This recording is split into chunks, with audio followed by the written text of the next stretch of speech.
Maskandi Promotion MP ipage lapha ku Facebook. Leli page ke nililande nilifollow lineyindawo yamaskandi ezimnandi. Libhale kanje emini. Lithe aseyabaleka impela ama-post lana ku Facebook nithi uShenge ubulala umculo. Hawu kanjani? Shuthi zonke lezi ngoma akamenywa kuzo ebese zibhonye o10 million 5 million ikhona kulolu mculo lokho. Hey cha, shuthi ubulala kahle bu lol kusho lapha ke lo muntu oyimaskandi Promotion. Right. Sanibonani, sanibela nonke. This is Ndofire Soweto TV channel le ebheka izindaba zikamaskandi kakhulu. Mhlambe lila siyokhuluma ezinye izinto ezithinta nje ezinye izihloko kodwa okwamanje sisathanda ukugxila kumaskandi. Sibonga kubona bonke abantu abathola ithuba lokusubscribe, belike, becomment, beshare, behlale buka amavidiyo la ekhaya. Sibonga kakhulu kunina nonke. Indaba nansi ke ila ingoShenge wasehlalankosi. Ezinye zeingoma lezi uShenge akabakuzo especially nithi ijuba wasehlalankosi featuring uShenge wasehlalankosi yami khona umzukulu. Le ngoma yabamnandi kakhulu, yambeka ebalezweni umzukulu. Ingoma eyamkhuphula ku Spotify, yamkhuphula na ku YouTube. Yabonisa ukuthi umzukulu ubuyile ngempela egemini, okufakazela italent lakhe bani uShenge. Waphinde futhi wabuya noMaganga T-Shell lapho uShenge wasehlalankosi ithungisani bangani. Niyayazi le ngoma imnandi kangakanani. Yaphuma 2024 11 months ago. Le ngoma lena 2.4 million. Naye uShenge ukhona lapho uyibambile.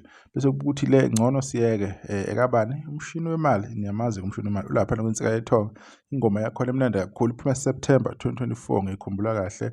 Isihlanganise bani 10 million ama views ingoma yakhe lapha ku YouTube. Ukhona njalo uShenge.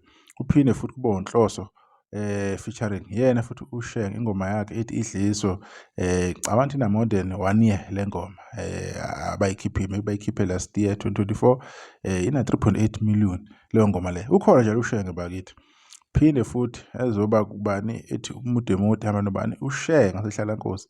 Ingoma yabe inayo ngicanda isanda kuphuma ina 439,000 views iyakhuphuka. Naye le ngingakhuluma ngaye ekaphangandawo featuring ubani uShenge wasehlalankosi nomjolisi. Ingoma yakhona ibheke kwi-million nayo iphume this year 2025. Ukukhombisa nje italent analo ke uShenge. Nangi mahostela kahle 97 ethi ngikhethe utshwala featuring uShenge. Ingoma yakho ina 1.4 million. Anginayo kusho ukuthi iphume nini, maybe iphume last year angikho sure. Nansi yakamuva le ekanhloso khwela ehamba khona noShenge ethi Nikodima 5.3 million views. Le ngoma yenza izimanga lapha ku Spotify. Abantu bayibo-check kunhloso ukuthi wenza izimangaliso. Eka 2025 iphume ngoMay. Ama listeners kaHloso lapha ku Spotify eza kabi impela. Wagcina close to 600k lapha cha uzakahle mfana. Kwaphinde futhi kwaba yenye ingoma ke ethi Mroza Fakude featuring uShenge ethi ayapha amaphoyisa. Leyo ngoma le ikuma trending songs kwi top 30 lapha ku YouTube. Naye uShenge ukhona wenza imangaliso. Kanjalo ubani lo ubalance ethi sawubona ukukhuluma uShenge ukhona. Ingoma yakho ibheke kwi-million. Phinde kubani u2 Ocean. Ingoma yakho ethi 312k yoma views.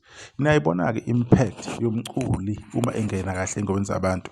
Kodwa mina engingakusho uShenge usesebenze kakhulu, usezivezile. Mhlambe udume kakhulu ku TikTok baze bayitshela abantu ukuthi hayi bamthathelana onjoko because into yokcomplain ibuya konjoko kahle ukuthi ikhathi ecule nonjoko.